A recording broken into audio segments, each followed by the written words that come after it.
What's up, everybody? Welcome into the Early Edge College Football Preview Show, Week 7 edition. I'm your host, Alan Bell, and we have a tremendous show lined up for you today. And let's get right down to business. Let's bring the stars of our show in.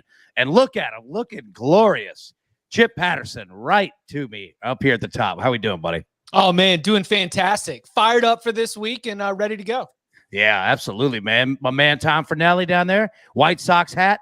Tough one, buddy. Tough one, I know. Good season, though.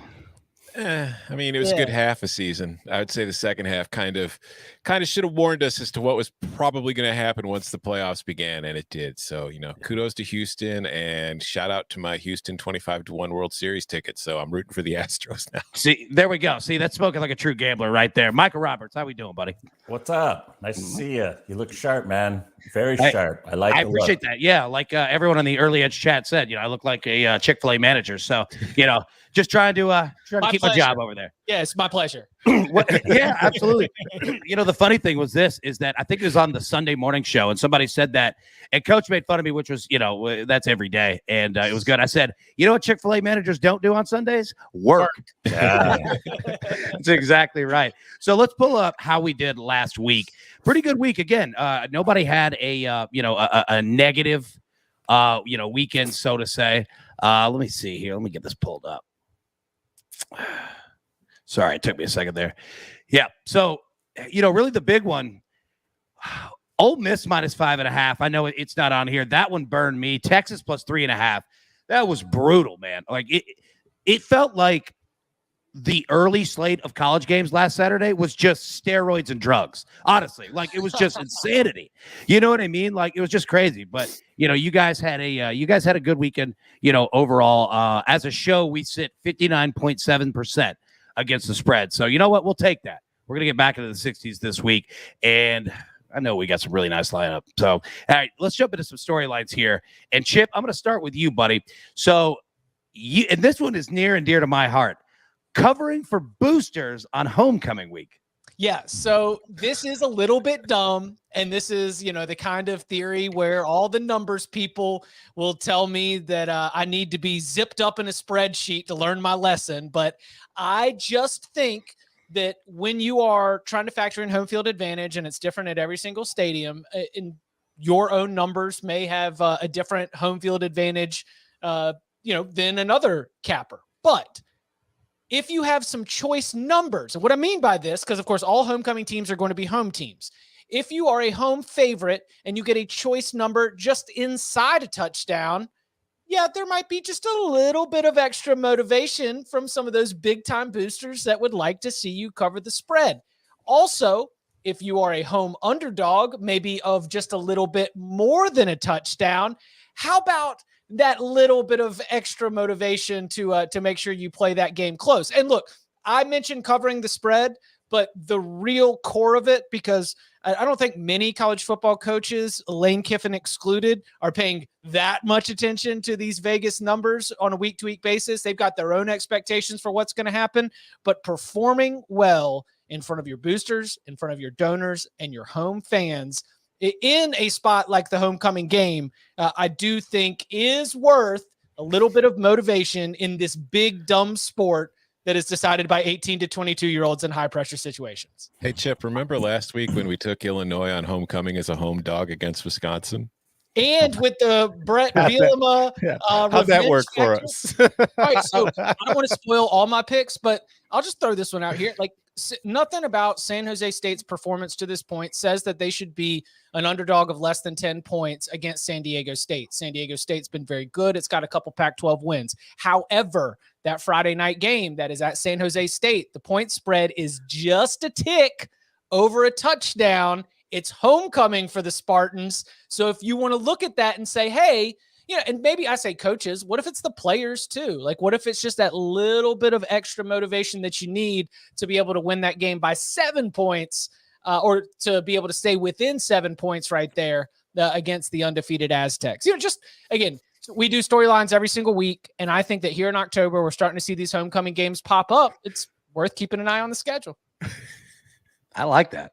I mean, there are coaches out there that know that number, right? I mean, they all know the number. Some of them do care a little bit more than others, right? They do. Yeah. Jonathan Just a Theory Absolutely, is they a do. It's a wonderful thing. barometer, and the spread gives them a barometer to show writers and everybody else around that they're better than the number. That's just the number, and it's whether it's betting or not. It is a barometer that you look at. I like that. Michael, let's stay with you. Heisman odds update. What we got? Just a quick update. Caesars Sportsbook odds, Bryce Young. He is $1.80 favorite. Alabama. He's got 20 touchdown passes already this season. Matt Corral, 2-1. CJ Stroud, this is an interesting one. He's 10-1, 343 total yards per game, 18 touchdown passes. And I could see him, I see a little value there because they've got big games, so they can kind of control their own destiny just by winning out. And the way they've looked the last couple of weeks, the way that he's piling up numbers, I think he's a strong look. If they do well and he performs well against Penn State, the last 2 games of the year against Michigan State and Michigan, and then Iowa, that pretty much wraps up the Big Ten. And I think those will count with voters. So something to look at. Bijan Robinson, we talked a little bit about him last week. He was 25-1, had dropped all the way down from 50-1. Now he is 15-1 after that performance on television last week. And Desmond Ridder, 25-1 with Cincinnati, kind of a long shot there. The one I like is Kenneth Walker, 15-1, leading the nation in rushing, 9 touchdowns, over 900 yards rushing in 6 games. Been impressive. Again, he has a ability to shine. If he knocks out Ohio State national television, and it's him that is the big reason for it, I think that's something to really take to, maybe try a bet 15-1. I feel like this is the most open Heisman race that we've had in a while, right? Sure. There, week 7, there are always, multiple names, but we kind of have an idea who's going to be in the room, right? I have no idea. I mean, like everyone that we think right now in 2 weeks could be gone, just completely gone.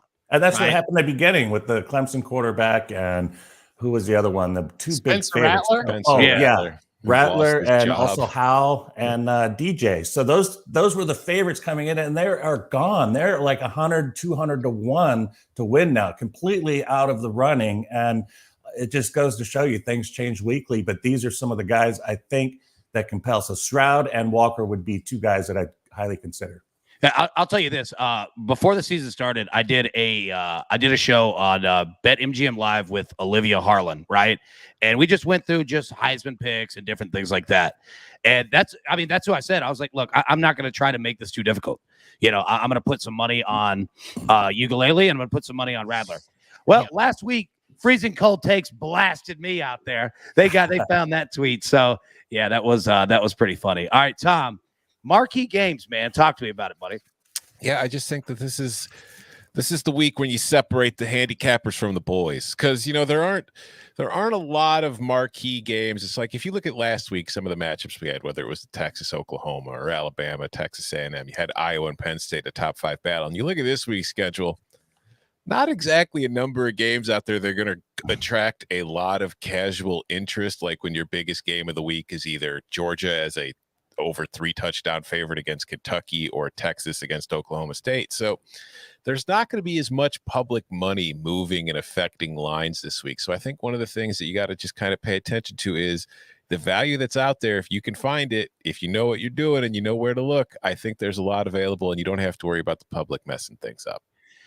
Yeah, you know what? I completely agree with that. And I didn't even think about that, but you're right.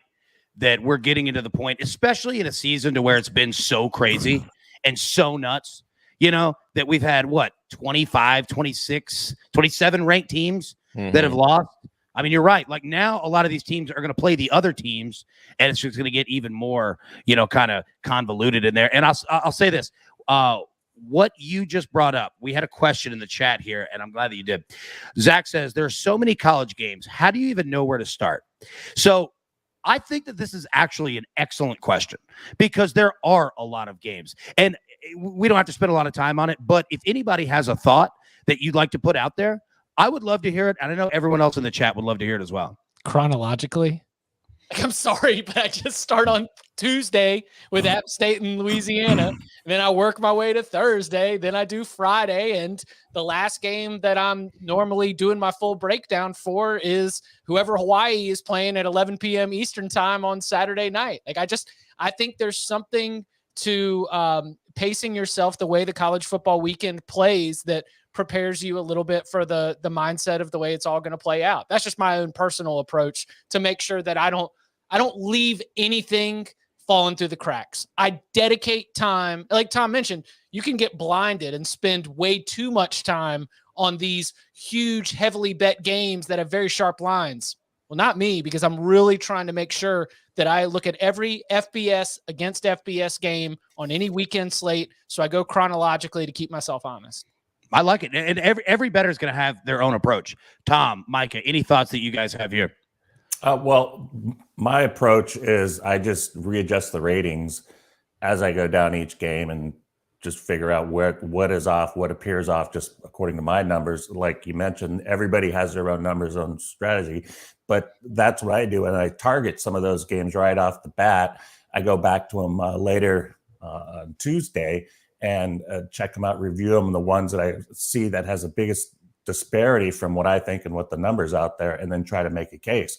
And one of those games that's off is Texas, Oklahoma State, but I didn't bet it because I don't like Texas this week. So it's one of those I had to say, yeah, the numbers, I'm not going to go with. I'm not going to go that way. So that was one of the biggest disparities this week that I had to dump for some reason. We'll talk about later.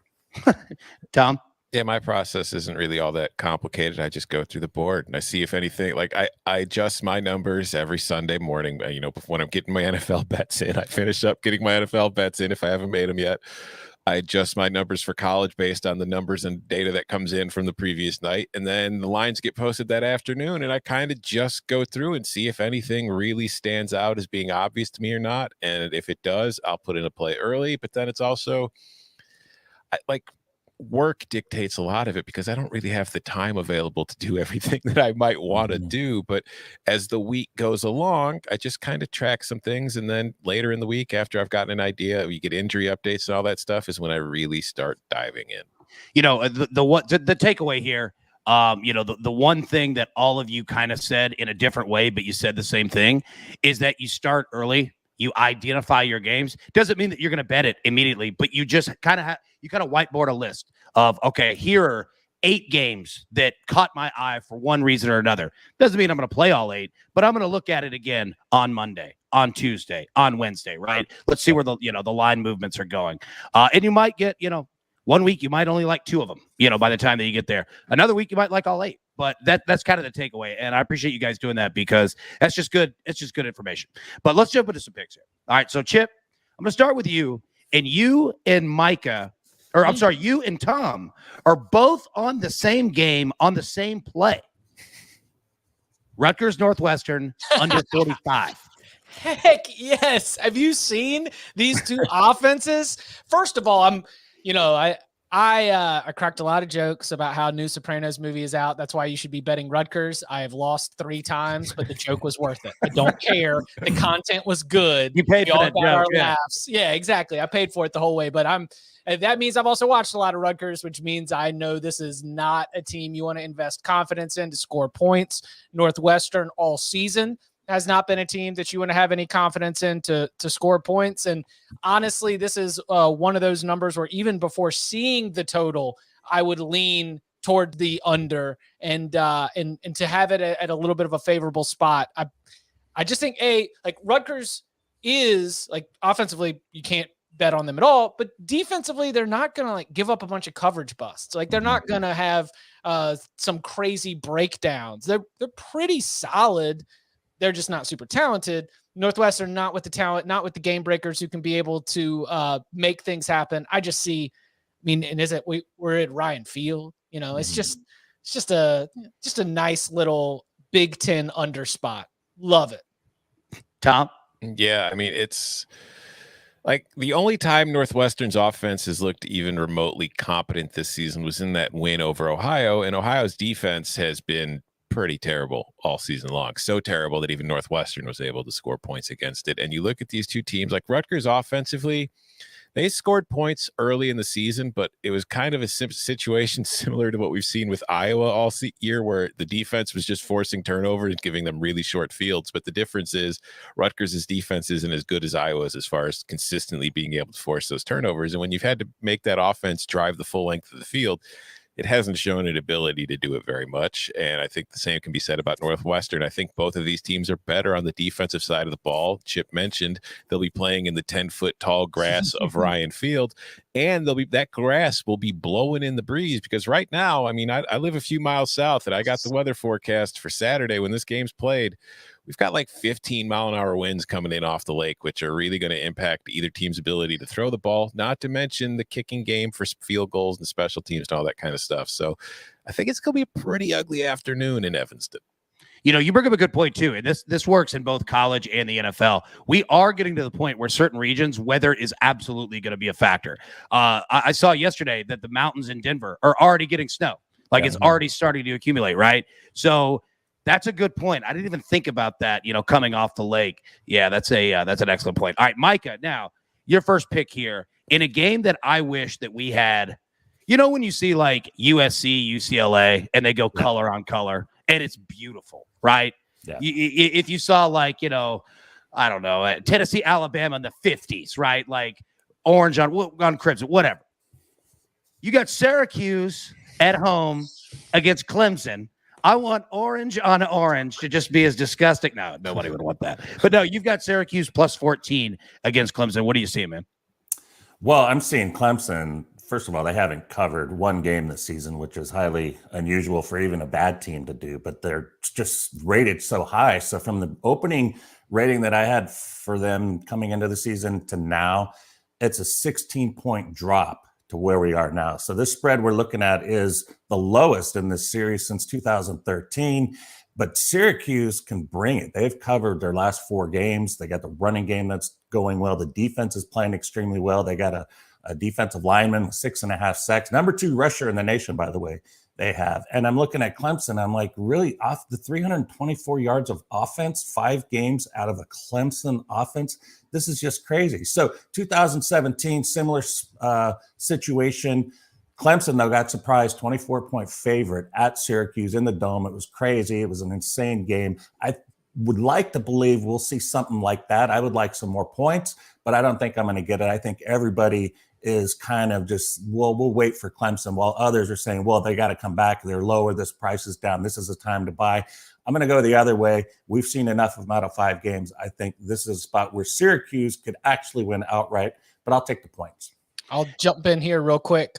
Every single game against an FBS opponent for Clemson has been decided by 1 possession. What makes you believe they're going to be able to cover 2 touchdowns right here? Also, at the end of that Boston College game, 16 players from the preseason depth chart were out because of either injuries, ejection, or that they've transferred away from the program. This is a shell of the team that was rated, as Micah mentioned, right up there at the best in the country. And then within the matchup, Garrett Schrader as a running quarterback with Sean Tucker, the freshman running back who's been stellar for the Orange. That is, even against a good Clemson defense, that's a good way to keep this game close. Just to lean on a good defensive line, which Syracuse has, and run the ball. And I think that can give you a shot in the 4th quarter. I love that support. Thank you, Chip. That's awesome. That was great. I think you guys both bring up an excellent point in regards to Clemson. They with who they are, they've been consistent with it. Like there hasn't been much deviation. You know what I mean? Like, exactly what you're getting with Clemson. So, yeah, I like it. I definitely like it. All right, Chip, back to you, buddy. Now, this is one of our bigger games, one of our final 6, but we're going to go ahead and let it rip right now. You got 2 plays on this game. Utah plus 1 at home against Arizona State. And you also like the under 51, correct? Correct. Arizona State and Utah are 2 under teams. Herm Edwards plays every game like it's an NFL game, even though NFL totals are normally 10 points lower than what you get for your average college total. He's very conservative, punts a lot, goes for field goals, likes to lean on his defense, which is very good. And then for the Utah side of things, I think that the reason I'm picking them here is, number one, they have gotten a real spark from Cameron Rising coming in as the new quarterback after Charlie Brewer left the program. There's a wide receiver named Devon Valet who is not on my radar as a real game changer, and he was outstanding in the win last week against USC. I believe that this Utah offense with the change at quarterback has taken a bigger step forward than these numbers reflect. I think it'll be a very close game. I think it will be a very entertaining game, one of the best of our Week 7 slate, but ultimately with the muss and all the advantage that you get there in Salt Lake City from the Utah fans, I think Utah wins. And so that's why I've got that double play. You can coordinate it, but I think that if Arizona State does go into Utah and win, it's not in a shootout. It's because they've been able to find answers for Utah's passing attack with a very good Arizona State secondary or back seven. So I would play them individually, play Utah and play the under, and hope for the double up winner. Now, who had Utah last week against USC? That was me. So, Tom, all right. You, and I wish I would have clipped the video to play it on here. You absolutely nailed, I mean, obviously the pick, but exactly what would happen in the game. That they would walk in and punch USC right in the face and want a prison fight. And that's exactly what happened. Exactly what happened. So I've been thinking about that all week. I was wanting to make sure that I got it in because you absolutely nailed that one. Now, speaking of a game that could be pretty physical, you've got Wisconsin minus 14 at home against Army. I'm interested to hear your thoughts on this one. How's Army going to score points? Like the total in this game is at 39.5 right now. And that's crazy. Yeah. I don't hate the under, but my only fear is Wisconsin might get 40 because like Army, it's an option offense that runs the ball. And for all the problems that Wisconsin has had this year, their defense has been just as phenomenal as ever. If you look at success rate, you look at traditional stats against the run, they're awesome. You look at the advanced stats against the run, like success rate, they are the most successful defense against the run in the country. You cannot run the ball against Wisconsin. Look through every single game they've played, every single team, no matter what the final score was, and no matter how poorly the Wisconsin offense was playing, the other team couldn't run the ball on them. Army has no counter. So I don't see Army being able to score more than 10 points in this game at most, barring some crazy Wisconsin turnovers in offense. And granted, it's not impossible, but it's just for all these struggles that Wisconsin has offensively, I don't think Army's strong enough defensively to stop them. Like, I think that Wisconsin's offensive line has struggled in big games against Penn State, against Notre Dame, against Michigan. But I don't think Army's defense is nearly as good as Penn State's, Michigan's, or Notre Dame's. So I think Wisconsin, it's going to be kind of similar to what we saw Wisconsin do on the road last week against Illinois. They are going to control the game on both sides of the ball. They're going to be able to run the ball. Even if they can't pass, I think they'll be able to move the ball on the ground against this Army team. And I think that this is going to be like a 27-10 kind of game. God, that's crazy when you look at an under of 39 and it sounds good. You know, like, I mean, like you guys know it. Like I'm an under man myself, so to say, and there's some hard sweats on Saturdays and Sundays with numbers like that. But I mean, if the numbers make sense, the numbers make sense. Micah, all right, we're gonna go to you Friday night. All right, you've got San Diego State -9 on the road at San Jose State. What are you seeing? Yeah, I'm seeing a team that is executing extremely well above what we thought at the beginning of the year, even though we thought they would be favored in every game this season. But they are executing, and you got a team right now, San Jose State, a great season last year, but they've been awful this year. Quarterback Nick Starkel's been out the last two games. Don't know if he's going to play in this game a lot. The number I have, it's right on there, so I have no edge in the number. All I am taking is the execution with Brookshire, the quarterback, and Greg Bell, the running back. They are executing, and Brookshire, that's the one that's really doing a great job managing the game well, not turning the ball over. And that's something that stood out immensely. The San Diego State defense is nasty. They are a tough defense. Some of the metrics they have is obviously the competition not as good as Georgia, but when you look at them side by side, you're like, wow, that's pretty good. And 26% allowed on third down conversions.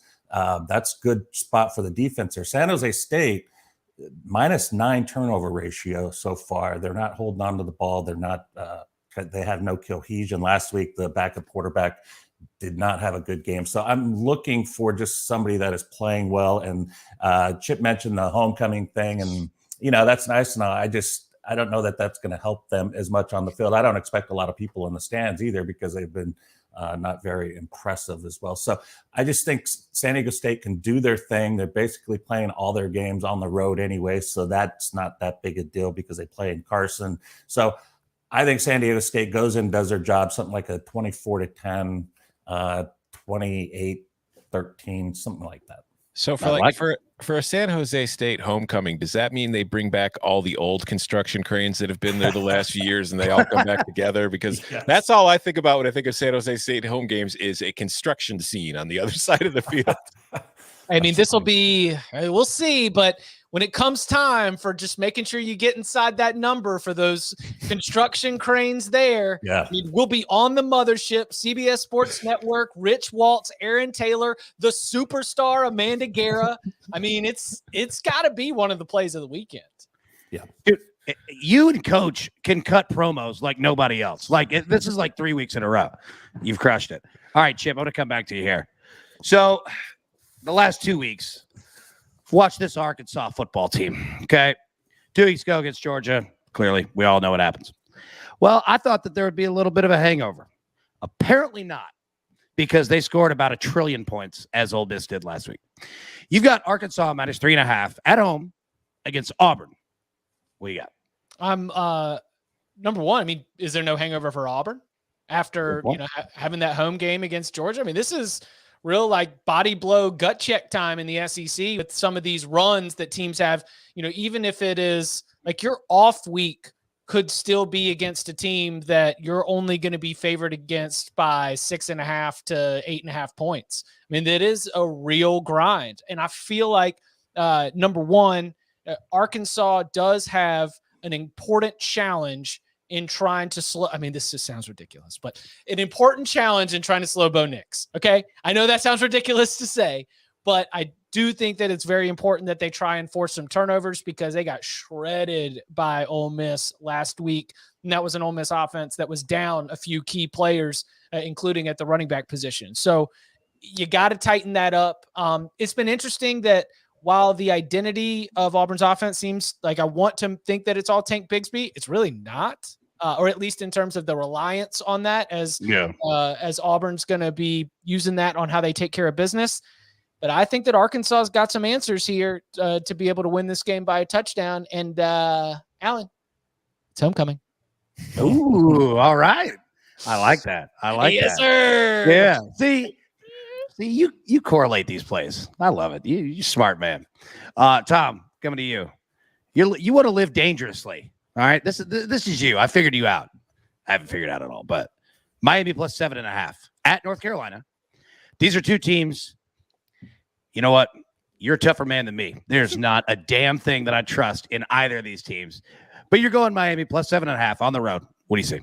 Yeah, it's a real high wire act. I'm not gonna lie, but it's a gut feeling. It's a numbers thing. It's a whole lot of stuff going into this pick for me. First of all, Miami's had last week off, and before they went on their bye, we saw Tyler Van Dyke come in as their starter in a game against Central Connecticut State. Played really well, of course, against Central Connecticut State. But then the next week against Virginia in a tough loss, they lost 30-28.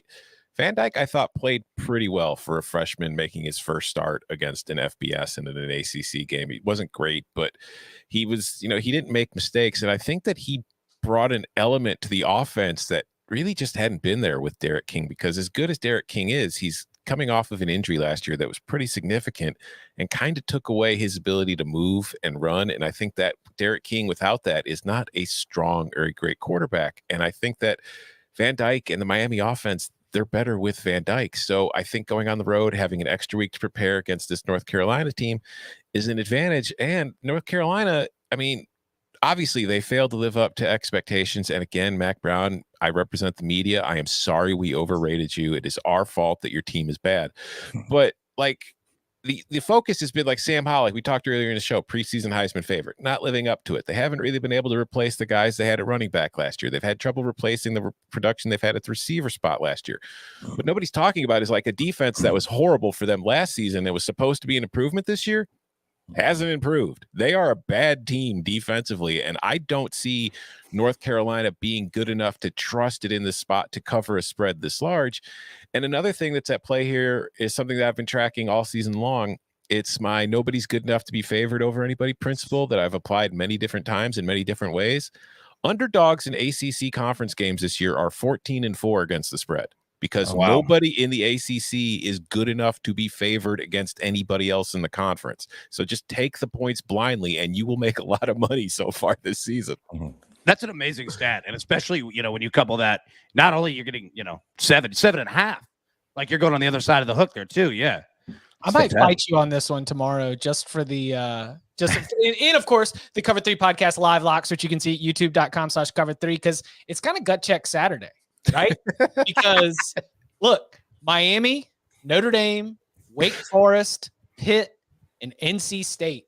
Like, of those games, based on what North Carolina has shown this year, could lose every daggum one of them.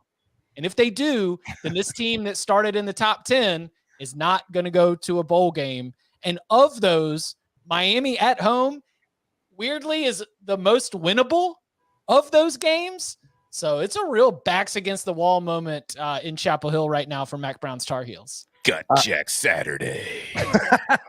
Let me say, Chip, you have free reign to just drop in promos at any time that you want. Again, what are promos? I don't know. I mean, we don't know. We've got a lot of games to get to. No, just cutting a promo, like selling the podcast, right? Oh, okay. Like, hey, podcast, we're dropping on Thursday. Like at any moment, because you're so smooth with it, it's fantastic. Right. So I almost want to make it a game of like how many that you can work in, because granted, yeah, I bother you guys every week, so it's like it's the least that we could do. But it's just so smooth how you do it. All right, last pick.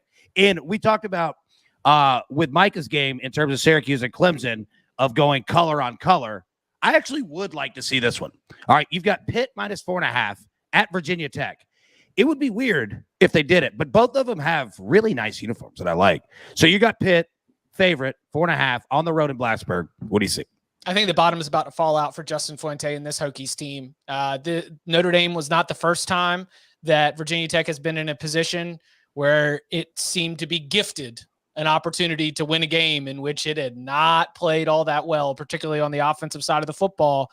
And if Virginia Tech has to start pressing because it's going up against one of the best passing attacks in the entire country, then I don't think it's built to win like that. I mean, this was supposed to be the real stretch where Virginia Tech launches itself into ACC championship contention after they won that opener against North Carolina, a Coastal Division opponent. Use the Notre Dame game to build up some momentum. Then you've got Pitt coming to town, Syracuse the week after. I think the Panthers are poised to really turn inner Sandman into exit Sandman and get in and out of Lane Stadium with the win. That's solid. It's about impossible to top that. Yeah, well done. All right. We're gonna transition here. Our top 6 games of the week. We're gonna break it down. Now, look, on other early ed shows, we smash the like button, we hit subscribe, and trust me, everyone, please do that because it helps us. But you know what? I'm here to give you a little reprieve. It's Wednesday. Nobody wants to be at work right now. You know what I mean? We just want to talk some ball. We want to talk betting. So I'm gonna make it a little easier on you. All right, what we're gonna do? We're gonna have 3 giveaways towards the end of the show. Our first one we're gonna do right now. And I'm going to explain exactly how you get in, how you play, how you win. All right, so the first game we're going to break down is Oklahoma State at Texas. Texas is a 5.5-point favorite, a total of 59. All right, everyone right now, I want you to guess what our man, Micah Roberts, is taking in this game. So you have 4 options, okay? And all I want you to do is write your Twitter handle, Texas, Oklahoma State, over, under. One of those 4, your Twitter handle. That's all you got to do. And we'll have Micah go last, and we'll give away a year-long subscription to SportsLine. So, Chip, I'll tell you what, Tom, we'll start with you. I feel like we always start with Chip. We keep him on the chopping block up there all the time. Yeah. Get out of here, Patterson. I am taking Texas -5.5 coming off of that devastating loss to Oklahoma in the Red River, whatever we're allowed to call it now. I have spent a lot of time this year talking about Iowa and its lack of offense, and it does a bunch of things that are not sustainable, and it's still ranked in the top 5, and maybe it's not really the second best team in the country, even though that's where it's ranked. And I've gotten a lot of hate for Iowa fans because of it. Oklahoma State is the exact same team as Iowa. Like, they offensively are bad. They have not been able to move the ball consistently. They need short fields to put together scoring drives, and unless their defense puts them in that position, they have real difficulty doing it. Now, the good news for Oklahoma State is that their defense has been awesome. Like the transition of this Oklahoma State team under Mike Gundy going from we're going to score 50 points a game and try to win games 50-48 to we're going to try to win games 17-13 just kind of happened in the blink of an eye, and it has been that way since. But I don't trust this Cowboys team going on the road to be able to score enough points to slow down this Texas offense, which I think is one of the best offenses they will have faced so far this season. And I think coming off of that loss last week and the way it went down, this is a gut check Saturday for the Longhorns. I think Texas is going to come out. They're going to have a very good day offensively. They're going to put points on the board. And over 60 minutes, Oklahoma State's defense is going to wear down. And offensively, they just will not be able to keep up. So I am laying the points with the Longhorns. Gut check Saturday. Gut check Saturday. Chip, you're on the opposite side here. Oklahoma State. I'm going Oklahoma State. The Oklahoma State has not looked overly impressive offensively. They have not scored more than 31 points in any of their games this season, 5-0. And because of that lack of explosiveness, it is absolutely fair to do a deeper investigation in terms of whether this team is fraudulent or not. But I believe that the quality of competition, Tulsa's having a bad year, but Boise State, Kansas State, and Baylor are 3 good football teams. I believe those are 3 tough opponents to be able to beat and to win all of those games, holding all 3 opponents to 20 points or less. I think that the Oklahoma State defense is for real.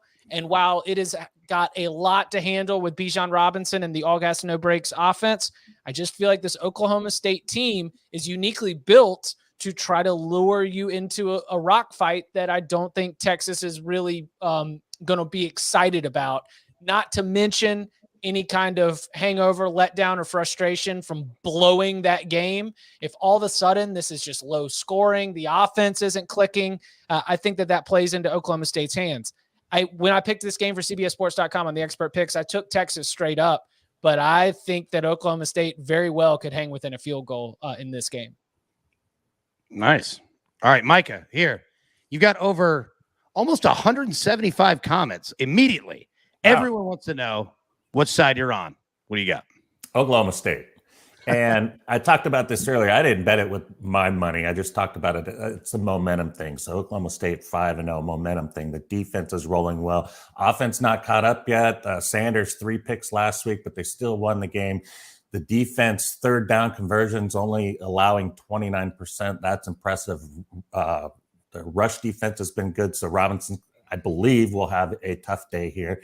And Thompson is going to have a tough day as well, I believe.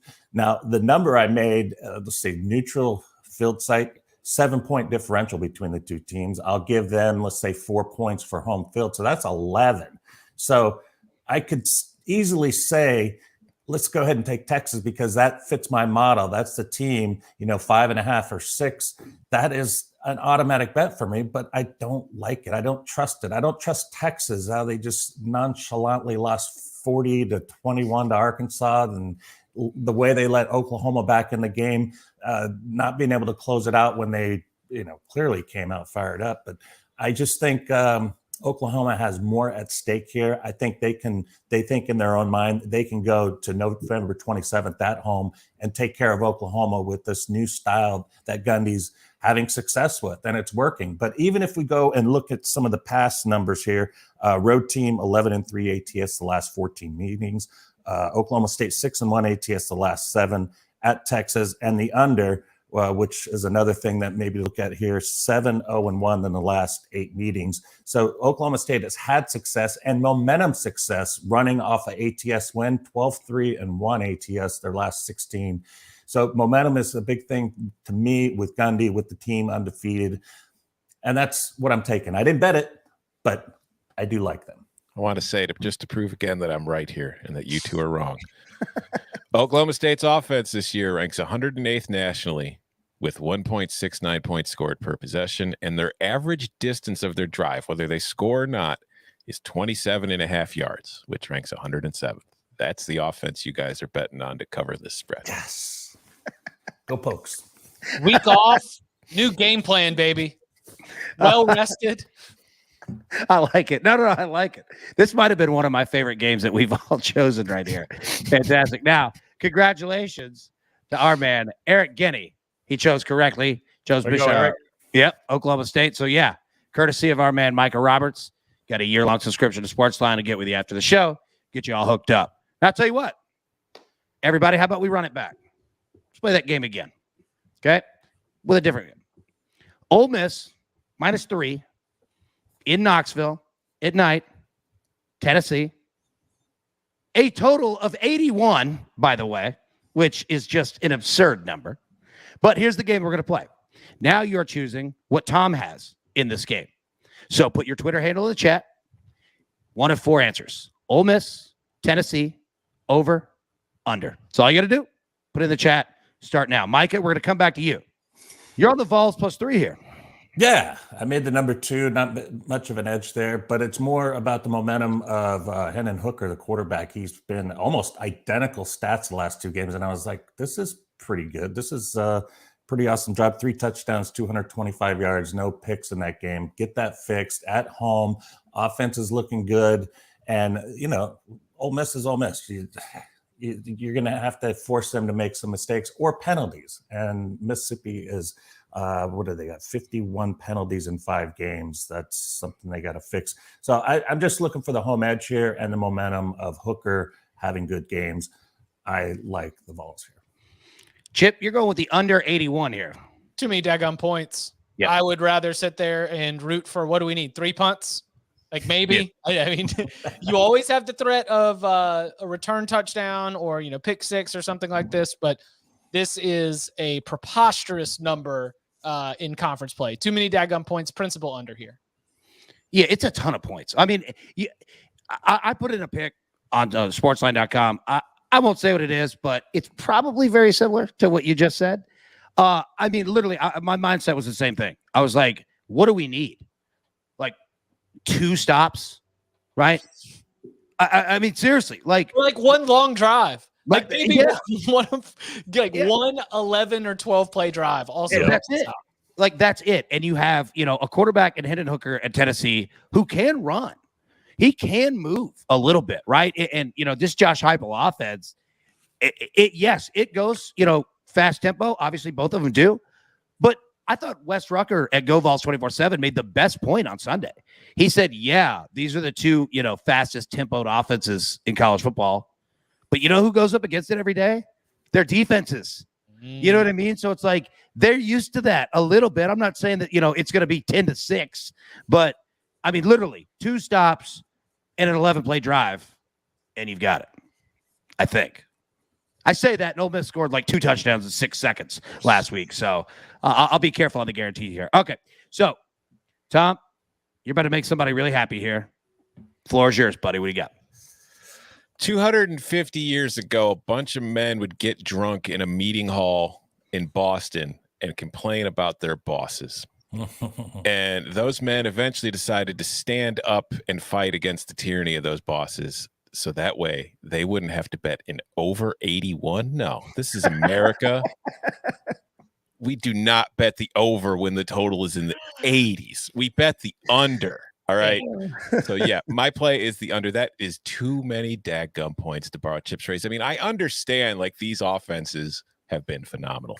Tennessee really has found its groove since making the switch to Hendon Hooker. Ole Miss is Ole Miss. But these are also 2 teams that are very familiar with each other as far as offenses and the coaching staffs and the systems that they run. So they know how to slow the offense down because they know their own offense's weakness.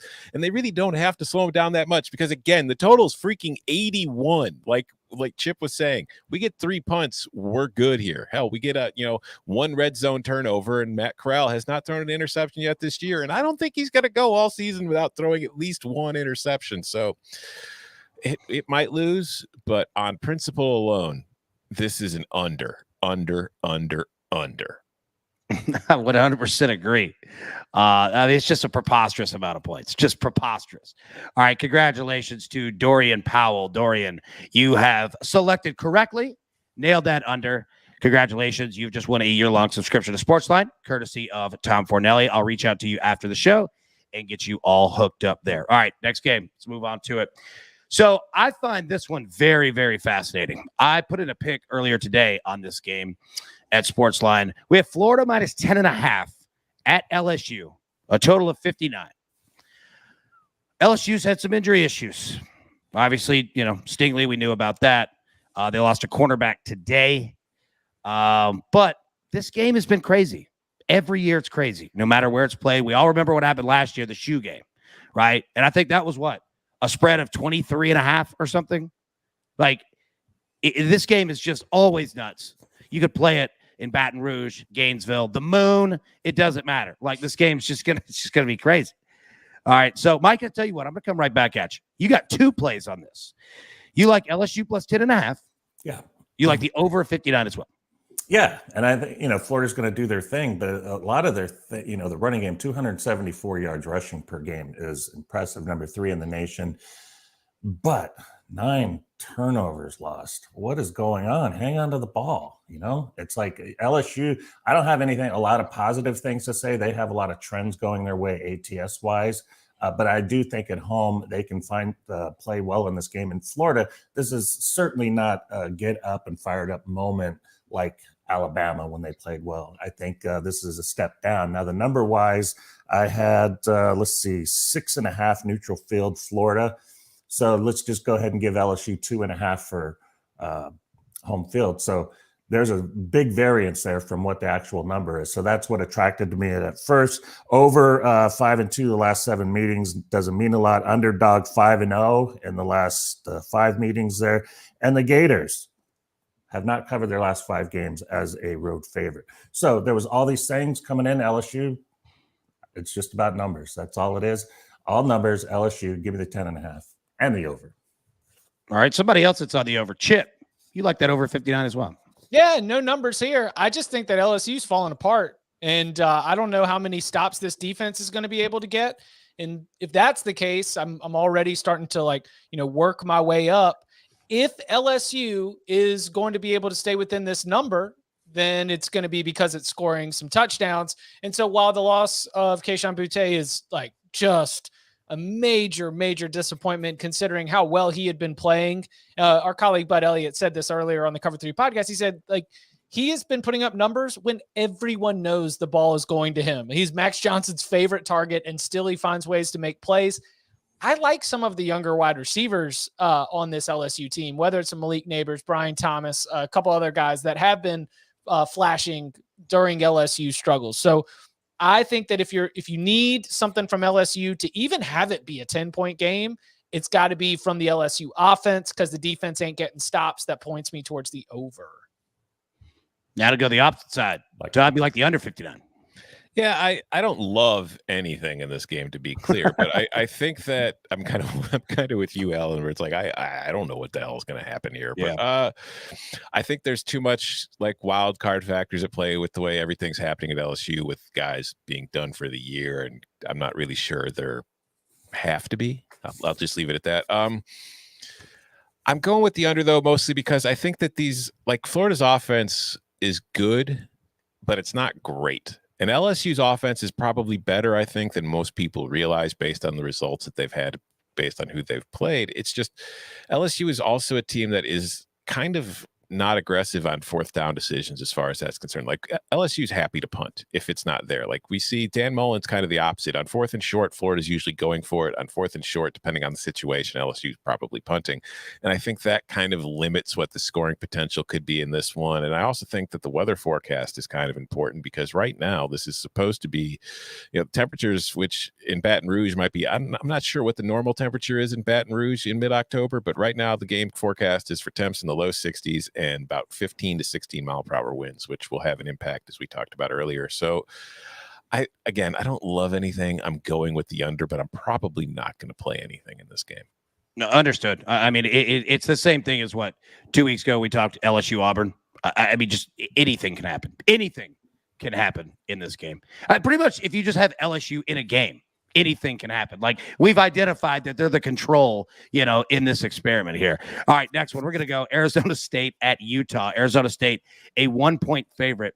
Now, Chip, we've already hit on you in terms of you've got Utah +1 in the over 51. Well, under. Sorry. Yeah, under. Yeah, apologies.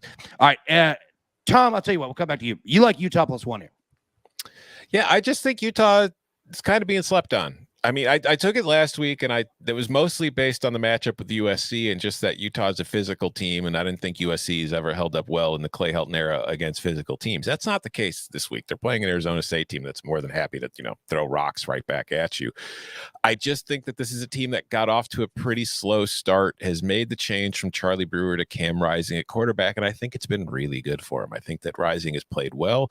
I think he's brought a dynamism to their offense that had been lacking, and I think that this is still defensively a very tough physical team. I think Arizona State's a tough physical team. I just think that being at home in this environment and the Pac-12's inability to get out of its own way as far as keeping teams in the hunt for something is going to come into play here too. And this is a Utah team that it's got 2 losses, but they're both out of the conference. Like, the winner of this game is going to have a stranglehold on the Pac-12 South Division. So I think this is a Utah team that knows that. I think the stakes are high. Being at home is going to be a big deal for them. So I'm taking the Utes. So, Micah, I wanted you to go last because I was hoping that your answer was going to be none of these teams. I don't want any of them, anything to do, but no. You've got Arizona State -1 and over 51.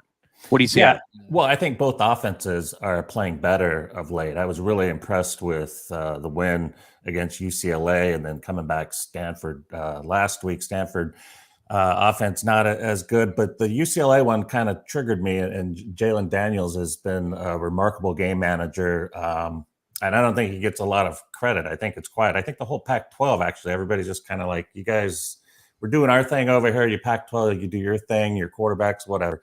I really think he's kind of underrated quarterback. So I'm going to take his game managing skills in this game here to lead the way. The thing I like about Herm Edwards' team's always the best tackling secondary that you'll see in college football. I mean, they are fundamentally sound in that aspect there. Utah, the quarterback, he's last couple of games was really impressive last week. So that plus the execution of Daniels and ASU rolling, Herm Edwards, I mean, he is a master motivator. I mean, this is the moment he's going to have them knowing, like you mentioned, this is our way to the top. This is our way to the Rose Bowl or wherever we're going. This is the way. So Edwards combined with Daniels, they get the win. And then the offense of Utah playing better last week inspires them to get some points, get it over the total. Nice. Now we're going to take another team out west, but we're going to bring them into Texas. BYU at Baylor. Baylor's a 6-point favorite, total of 50. Mike, I'm going to throw it right back to you. You like the whole team Baylor here. No, it's Baylor. What I like about them, what do I got here? 7. I made the game 7, but it's the Jerry Bohannon, his last couple games, he's been amazing. Beat West Virginia last week. Complete 66% of his passes and no picks. And that's the big differential here. Baylor +7 turnover ratio, only 4 fumbles lost offensively all year. So taking control of the ball, I think Baylor's playing extremely well now, and it's all leads with the quarterback there. So I'm going to take them. And you look at Jaron Hall, stayed under his last 4 games. It's just a good defensive team. BYU, not so much offense anymore. They've been good, steady, but I'm going to go ahead and take Baylor to keep rolling here with Bohannon. Nice. Now, Chip, I want you to go last here for a reason. Tom, you go next. You're also on Baylor, -6. Yeah, Baylor's a good football team. I think that they've kind of flown under the radar in the Big 12 and just nationally because of they had a pretty down year last season, Dave Aranda's first year. But I feel like Dave Aranda took that team over last year, realized what the flaws were, made some changes. He brought in the offensive coordinator from BYU last year, whose name is completely escaping me right now, and I'm sorry for that. Jeff Grimes. Jeff Grimes. Thank you, Chip. And Grimes has brought. You remember how fun that BYU offense was last year? He's brought that to Baylor, and now Baylor's got a much more entertaining and a much more efficient offense, a much more explosive offense, and also they've been much more aggressive with their decisions. Bud Elliott on the Cover 3 podcast earlier today brought up how, as far as EPA decisions, Dave Aranda and Baylor have been damn near perfect as far as like fourth down decisions of when to punt, when not to punt, based on what the numbers tell them. So this is clearly something that they've been following and they've adapted to, and it's working well for them, as you could see by the results. And this is a BYU team that I got a ton of respect for, but we kind of saw last week in that Boise State game that there are some flaws with this team that can be exposed. And I think that Boise State and Baylor are similar in a lot of ways. And I think there's a lot of stuff that Boise did last week that Baylor can do and probably do a little bit better. And I think being at home in Waco for this one with BYU on the road, I think there's a lot of value on the Bears here. I really like that play. All right, now, Chip, go ahead and give it to me, buddy. What do you got?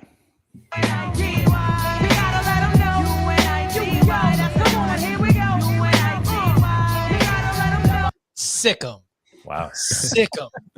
Listen, Baylor is the play. Jeff Grimes, he knows your team.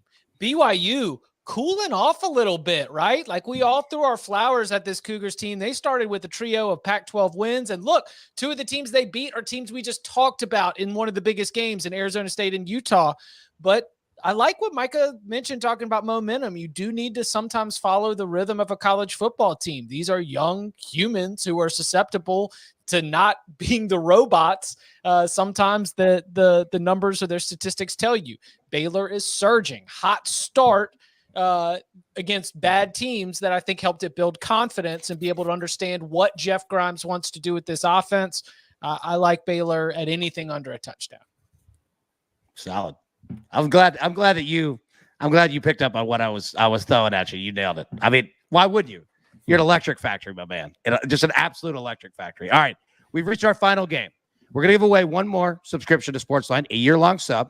But what you have to do, and it's honor system, folks, honor system. You got to hit the like button. You got to hit the subscribe button. Subscribe is free. You hit it right there. Like, obviously, is free as well. If you're on mobile, just pull down the comments, hit like, pull it right back up. You're right back in the game. So the game is this. It started with Chip. We're going to continue with Chip. He's going to go last. All right, we've got Kentucky at Georgia. Georgia, a 23.5-point favorite. A total of only 44.5.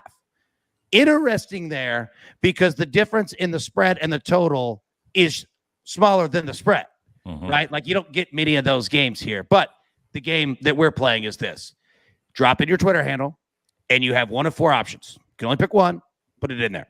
So your Twitter handle is Chip going to take Kentucky, Georgia, over or under, and we'll have him go last. So, Mike, I'm going to come back to you, buddy. You go first. You got the Bulldogs here, minus 23.5. Yeah, I mean, why not? I mean, I know that the Kentucky's undefeated, and I know they're 5-1 against the spread, but none of them came close to what we're seeing out of Georgia's defense. An amazing defense, leading just about every category in college football for defenses. They are the model, and they win. It doesn't matter who's quarterbacking either. The difference from Daniels down is 1.5 points. So they win. Doesn't matter who's quarterbacking. Their defense kind of sets the tone. And Kentucky, I mean, for a team, what do they have? 12 turnovers this season. I mean, really? And they're undefeated. That is like the most unrelatable stat I've seen for anything we're talking about today. That's impossible to be 6-0 on that. So they're going to expose that somehow. Georgia, they always find a way to beat you with just strength, and then the offense just comes along and, you know, dominates as well. But yeah, this is spot. I mean, Kentucky, I think it's a statement game for Georgia. Like, oh, okay, Kentucky, you ready for this? Here we go. And I think it's going to be one of those games that before we know it, like we've seen the last 3 weeks, God, it's like 28-0 in the first quarter. Not saying but I could see something like that happening here. Kentucky having a really hard time, and hopefully they can keep going and just wipe off the loss here. Right now, they think they can go to the SEC title game, and Georgia is going to put that to rest real quick. Tom, your thoughts? You've got Georgia as well. Yeah, you know, Michael, you mentioned the fact that Kentucky's turned the ball over 12 times. Just for some context, like some other teams that have turned the ball over 12 times or more this year are Vandy, Arizona, UConn, Florida State, San Jose State, Southern Miss, Tulane, the real luminaries Those are of good the ones. college football this season. So yeah, it is kind of crazy, but I do respect Kentucky. I do respect that they stick to what they're good at and they're sound defensively and they can run the ball. And the problem there is it's a story we've already seen numerous times this season. Like a couple weeks ago, I've been high on Arkansas all season long, and I said, you know what? No matter what happens when Arkansas goes and plays Georgia, my opinion of Arkansas is not going to change. Like, they can get killed. I'm still going to think Arkansas is a perfectly good football team. They're just playing a team that's on a different planet than they are right now. And that's exactly what Kentucky is going to be doing on Saturday. They're playing a team that's on a different planet. Kentucky is a one-dimensional offense. Georgia can take the dimension away and say, okay, beat us with your passing attack. By the way, we also have a terrific secondary, so good luck with that. And that's why you see Georgia beating Clemson 10-3. You see it beating UAB 56-7. South Carolina scored 13 points on it somehow, some way. South Carolina got to double digits, but they beat Vandy 62-0. They beat Arkansas 37-0. They beat Auburn 34-10. Kentucky is not going to be able to score any points in this game. If Kentucky gets to double digits, I will be shocked. I am laying the points with Georgia, and depending on what you can get the team total with for Kentucky, if it's under 10, take that too. Yeah. I mean, I look at Georgia the same way that I've looked at Iowa and I've looked at the Buffalo Bills. Why stop? They've given you no reason to stop betting on them. And no matter even what the number is, right? I mean, they just show up every single week. And not only are you not going to score, like, they could score too. Like, so you've got double the problem here. So I agree with both of you. Like, it's one of those where if you've been riding Georgia week after week, you're already on house money. Why would you stop? You stop when they tell you to stop. Now, speaking of somebody telling us to stop or to continue, Chip, the floor is yours, buddy. What do you got? I feel bad because there's so many wrong answers. So many. There's so many. It was hard to find a winner. I feel like I'm just breaking hearts all across the world right now for this global audience on the early edge. But I want to ask, for those of you who are wrong, I want you to ask what you think Kentucky is, especially Kentucky's defense. Do you think Kentucky's defense is closer to Vanderbilt and South Carolina? Or do you think Kentucky's defense is closer to Arkansas and Auburn? Because if you, like I, think Kentucky's defense is a little bit closer to Arkansas and Auburn than it is to Vanderbilt and South Carolina, then you are taking the under. Because after beating South Carolina 40-13, cashing one over ticket, and beating Vanderbilt 62-0, cashing another over ticket, these last two games, both unders in the 40s for your shorties, have ended up going under. And I think that a lot of that in the way it plays out here is going to be thanks to Georgia's own defense, but also with some respect for the Wildcats and the fact that they're not just going to get absolutely bowled over. Kirby Smart loves to win a game 37-0 like he did against the Hogs. I would not be surprised if we have something similar here. You know, I'll say this in fairness to the chat. If I didn't have your picks before the show, I would have gotten it wrong too. I absolutely would. But your breakdown makes complete sense. Like, I agree with that. We've got 4 SEC games. It's been 2 overs and 2 unders, and the 2 overs have been against very, very bad very bad defenses, and the 2 unders have been against better defenses. Good call. Good call. Now, our winner there is Andrew Robertson. Got the under. And you were right. I felt bad because the chat was just and I was like, oh, this is going to be hard to find one. Like, it was like over Georgia. I was like, all right, we're going to have to wait a minute on this one. So, Andrew, congratulations. You've won a year-long sub to SportsLine. I'll get with you after the show, get you all hooked up. Now, as Coach always says, get your paper, get your pencil, because that looks glorious right there. Chip, you are on Rutgers, Northwestern, under 45. Utah +1, Arizona State, Utah under 51, Arkansas -3.5, and Pitt -4.5.